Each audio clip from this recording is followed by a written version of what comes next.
Alhamdulillahirabbil alamin. Alhamdulillahirabbil alamin. Alhamdulillahirabbil alamin. Segala puji bagi Allah yang menciptakan alam raya ini. Kita bersyukur bisa hadir di masjid ini untuk mujakarah bersama-sama.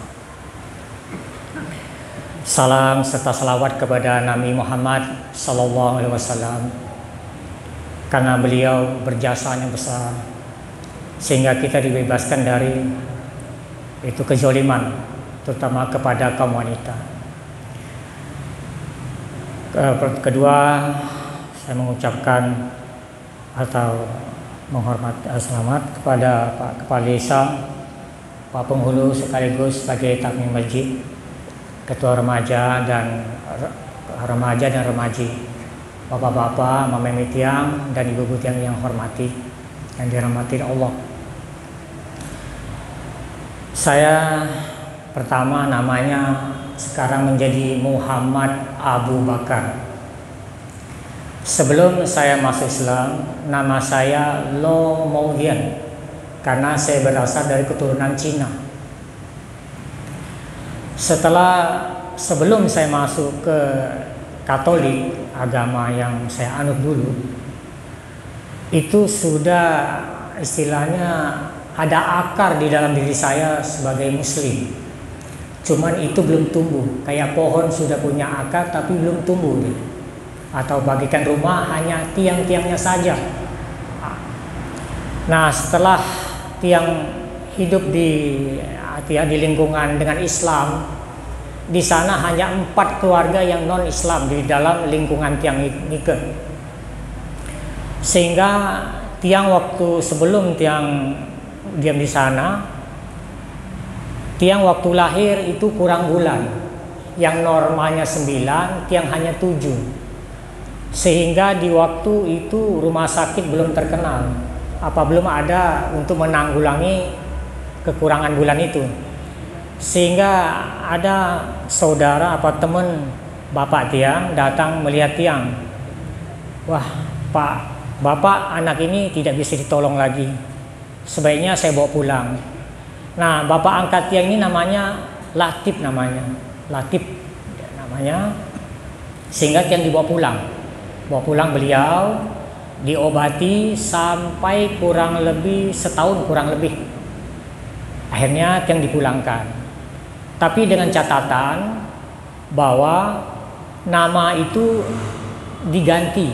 Nama itu Lo Mouhian tidak usah dipanggil Atihal, dipanggil Abu Bakar, karena Abu Bakar itu jadi obat, kata bapak angkat tiang. Jadi dikasih nama Abu Bakar, sehingga di doang lingkup tiang selalu dipanggil Abu Bakar, tidak pernah dipanggil yang nama Cinanya itu. Karena perkembangan waktu kita tinggal di sana, diajak teman-teman untuk bangun masjid. Saya ikut di masjid. Kayak seperti anak-anak yang bawa pasir dengan timba kecil-kecil itu, ya kita ikut. Sampai masjid itu jadi. Setelah masjid itu jadi, setiap ada kegiatan gotong royong saya diajak terus. Padahal sebelum muslim, diajak terus. Di situ saya udah fasih, ya mengucapkan assalamualaikum warahmatullahi wabarakatuh, udah fasih karena kita sudah bergaul. Nah, setelah agak besar, saya hijrah, saya memeluk agama Katolik waktu itu. Nah, selama saya menganut agama Katolik, tetap saya bermasyarakat dengan Muslim. Arti-hal di situ setiap hari-hari besar, kayak hari Idul Fitri, kita tuh sering keliling sampai 2 minggu kurang lebih. Itu untuk mendatangin saudara kita yang Muslim di Kalimantan gitu. Jadi timbal balik setelah kita Imlek juga, beliau ke sini. Sampai Masya Allah rumah kita jam 3 baru tutup, 3 malam baru tutup. Saking banyaknya saudara Muslim yang datang kepada kita. Masya Allah. Nah, ini semua kehendak Allah. Nah, baru sekarang saya tahu setelah Muslim. Sebelum tahu saya tidak ngerti apa itu. Tapi inilah kejadiannya. Nah, setelah beranjak besar, setelah saya SMA selesai, saya hijrahlah ke Bogor. Di Bogor saya 8 tahun di sana, tidak mendapat apa-apa, masih menjalani seperti biasa. Setelah ini Allah mengirim saya ke Lombok. Ini juga di luar dugaan saya, bisa sampai di Lombok. Tidak terduga. Di Lombok ini ya kita masih namanya Nasrani, masih Katolik. Jadi belum begitu mengenal Islam. Tapi Islam sudah melekat di dalam diri saya. Suatu hari datang waktu Ramadan. Dalam hati kecil saya dari dulu saya ingin puasa. Saya lihat dengan Muslim kok bisa puasa 1 bulan full dari subuh sampai maghrib. Kita tidak mampu. Sebentar aja haus, sebentar aja mau makan, tidak mampu. Nah, setelah itu saya coba puasa, menjadi puasa sebelum masuk Islam. Saya puasa dulu. Puasa, ternyata masya Allah berat puasa itu. Haus, pertama itu haus, paling haus itu pertama haus. Lapar ya lumayan, keroncongan juga, nyanyi keroncong perutnya, nyanyi keroncongan deh. Tapi yang istilahnya tawakal Allah, coba jalan. Di dalam saya menjalankan puasa, masya Allah cobaannya besar sekali. Teman-teman ini menawarkan makanan, minuman, makanan. Ayo ini minum, Pak Abu. Pelunggu kan belum Islam, minum aja dah, enggak usah.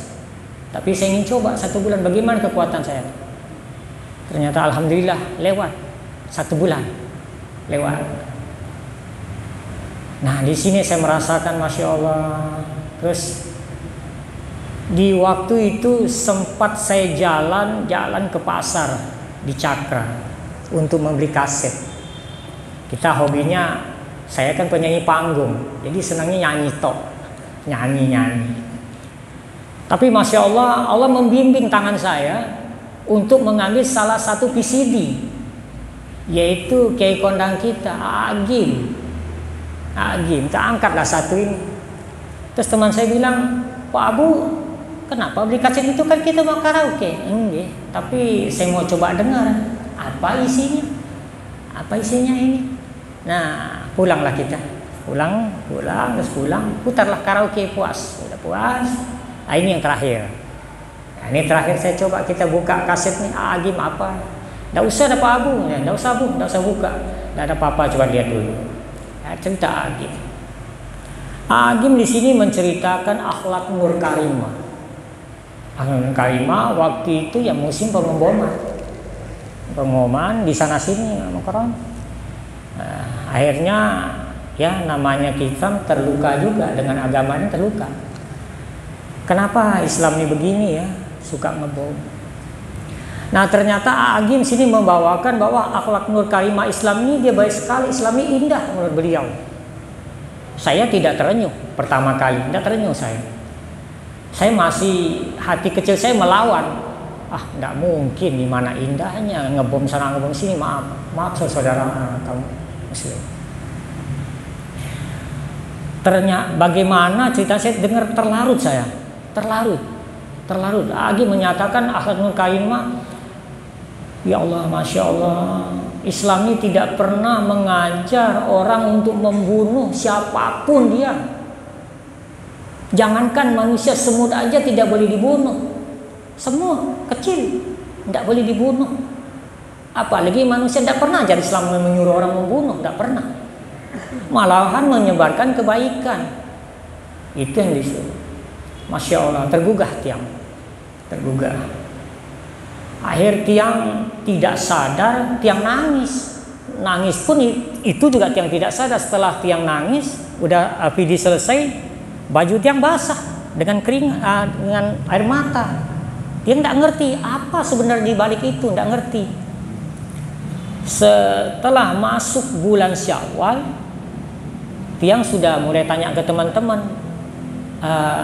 salah satu, bagaimana, di mana masuk Islam ini? Oh di sana. Alhamdulillah Allah membimbing saya. Ada yang satu orang dari Kediri, alhamdulillah, yang sebutkan namanya Pak Fauzi, insya Allah dia selamat, membawa tiang ke agama Islam. untuk ditabiskan oleh Tuan Guru Maharal Mahfud di Kediri. Sebelum Tiang masuk ke rumah beliau, Tiang galau sekali, galau, cemas sekali, cemas galau.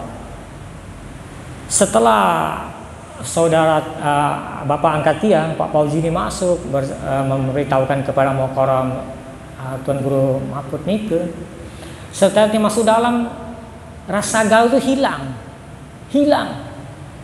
Rasa mesti senang, culek, pas sesasak ini culek, ya Allah, enak sekali, rasanya adem, dan dikelilingi banyak orang. Kebetulan beliau dikunjungi warga dari Pagutan, ramai sekali. Sampai beliau mengatakan, Masya Allah, kita kedatangan tamu agung, kata beliau kepada itu. Akhirnya Tiang mendekat, beliau bertanya, Pak, apakah Bapak ini masuk Islam dengan ada tujuan lain, apa dipaksa? Oh tidak, saya mau masuk. Masya Allah, Alhamdulillah, kata beliau. Setelah itu beliau mengucapkan bahwa kalau pelunggu sudah masuk Islam, coba jalani Islam secara kafah. Apa itu kafah? Keseluruhan. Setelah kita ucapkan 5 kali syahadat, pulanglah Tiang. Di dalam perjalanan Tiang, Masya Allah, kita belum terkentuh. Jadi maaf, sholat Tiang ini Senin Kemis dikada terus. Tiang tidak tahu itu. Tanya kepada teman, bilang boleh. Masya Allah, terus Tiang ngaji, ternyata kada itu tidak boleh. Masya Allah, Tiang baru pertama mau selesai Islam sudah kena dosa. Tiang tunjuk tangan Mukarram, maaf Ustaz, nah pengajian baru Tiang sering kada. Oh, kalau Pak Abu ini belum termasuk dosa karena belum tahu. Nah, sekarang terhitung sudah dosanya. Kalau kada dosa, dosa tuh yang kayak krepok itu katanya, debu dikumpulin lama kelihatan. Nah itu, sehingga Tiang mulai istiqomah, mulai belajar sholat. Walaupun salah-salah diprotes sama orang, berat juga di Islam ini, berat. Saya katakan berat, pertama masuk berat. Diprotes ini itu berat sekali, aduh, sampai kita memakai baju top aja itu dikatakan menyerupai haji, menyaingin dia, tidak disapa, buang muka dia. Nah di sini Tiang berusaha istiqomah karena kita Islam ini luas ilmunya. Setelah di tempat Tiang tinggal dulu, Tiang mendapatkan ilmu peraturan badan, yaitu ilmu pekeh. Sehingga sewaktu-waktu Tiang keluar, terus Tiang sholat zuhur di suatu tempat masjid di pinggir jalan. Di sana Tiang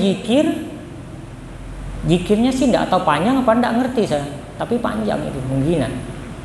Sehingga Tiang terbawa arus dengan kalimat la ilaha illallah, sampai Tiang tidak sadar ini terangkat Tiang. Terangkat, Masya Allah, terangkat sampai dunia ini kecil kayak kendeker itu, kayak kendeker kecilnya. Masya Allah, setelah saya sadar sama baju saya nangis, basah semua. Saya tanyakan kepada Al-Mukarram Mufallah Mustan Ramli, Tuan Guru Tiang, Masya Allah Pak Abu, pelunggu mendapatkan hidayah rahmat Allah. Itu kata beliau. Sehingga yang tanya, kenapa kalimat itu pelunggu begitu lama membacanya, kalimat la ilaha illallah. Beliau mengatakan, kalau kalimat la ilaha illallah ditulis tinta itu tinta di lautan itu hanya jadi tintanya, tidak akan cukup makna dan artinya kalimat la ilaha illallah. Masya Allah.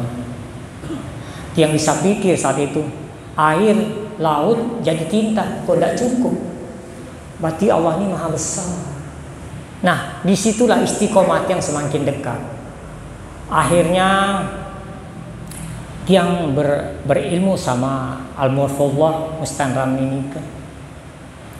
Setelah itu karena Tiang belajarnya secara pekeh itu ilmu peraturan badan, beliau menyampaikan kepada tiang untuk kalimat zikir. Zikir ini kata beliau bagaikan orang makan di roah. Jadi semua disadangan makanan segala macam. Coba kalau Pak Abu udah makan dia dikasih minuman, bagaimana rasanya? Akan kemecek kali, susah menelannya. Akhirnya dia bilang inilah minuman ini, yaitu zikir. Nah, masya Allah ibu bapak tiang, tiang bukan mengajar, tapi ini pengalaman tiang betul juga tidak salah. Setelah kita sholat 5 waktu selesai, kita usahakan berzikir. Karena zikir ini adalah kita mengumpulkan bahan-bahan untuk bangun rumah di sorga. Ya kayak batu, gesik kayak di sinilah. Nanti kita akan bengak di sana. Nah, rumah siapa ini? Oh ini yang pelunggu bangun di dulu waktu di dunia dengan sholat fardu 5 waktu terus beliau berzikir. Nah inilah rumahnya. Itu kata beliau. Tapi betul saya merasakan. Setelah saya selesai sholat fardu 5 waktu, saya sempatkan untuk berzikir. Kata beliau walaupun tidak usah 33 kali lah, 3 kali deh. Subhanallah, subhanallah, subhanallah, alhamdulillah, alhamdulillah, ilaha illallah, Allahu akbar. Itu aja katanya. Nah itu bagikan kita membangun rumah di sorga. Nah semakin istiqomah lah tiang di sana, semakin istiqomah. Nah di situ tiang berusaha keras. Setelah tiang tahu dikasih, beliau tahu bahwa Pak Agung Pelunggu harus banyak ke masjid. Itu pesan beliau.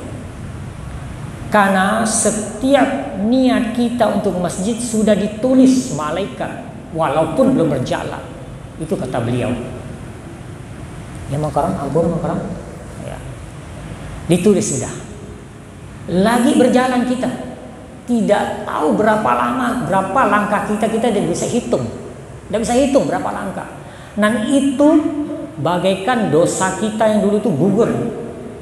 Bagaikan kowok di air segar itu dosa kita terhapus dengan langkah setiap kita menuju ke masjid. Masjid ini dikatakan katakan bahwa besok akan menjadi kendaraan kita untuk melewati Shiratal Mustaqim yang jarak tempuhnya 3.500 tahun. Apa kan? 3.500 tahun. Bisa dibayangkan 3.500 tahun bagaimana kita menuju sana. Masya Allah, waktu sudah sampai. Nah, setelah mendapat yang dari Al-Mukarram Istanra, Pedaran itu semakin getol dia untuk masjid. Dan di sana dikatakan kita tidak hati-hati, kita kacau pikiran kita. Tapi dihitung semuanya itu istilahnya apa? Busuk. Walaupun di sana anak istilah mak kangkung lah, jangan istas lah. Dihitung kita semua busuk itu. Kita mau sholat aja, ya Allah masya Allah, belum Allahu Akbar datang godaan apa tadi lupa itu datang satu menggoda setan. Nah kalau kita sudah husu, insya Allah bisa. Akhirnya yang juga bingung apa hari husu. Yang tanyakan kepada Al-Mukarram, apa husu? Husu itu fokus kepada Allah.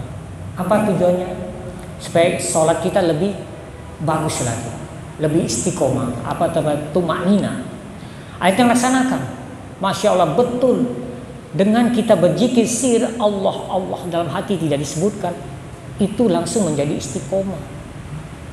Tumakninanya Allah. Tidak berani kita asal nungkek nganjeng, tidak berani kita.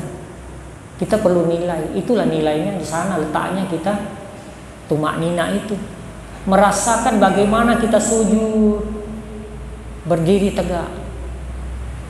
Nah, kemudian karena waktu Mukarram, ya, sampai di sini dulu. Kemungkinan besok ada kesempatan tiang untuk mengisi lagi, insya Allah tiang melanjutkannya. Wakalam, assalamualaikum warahmatullahi wabarakatuh. Yang mohon doanya kepada Mukarram. Mukarram, sila Bapak.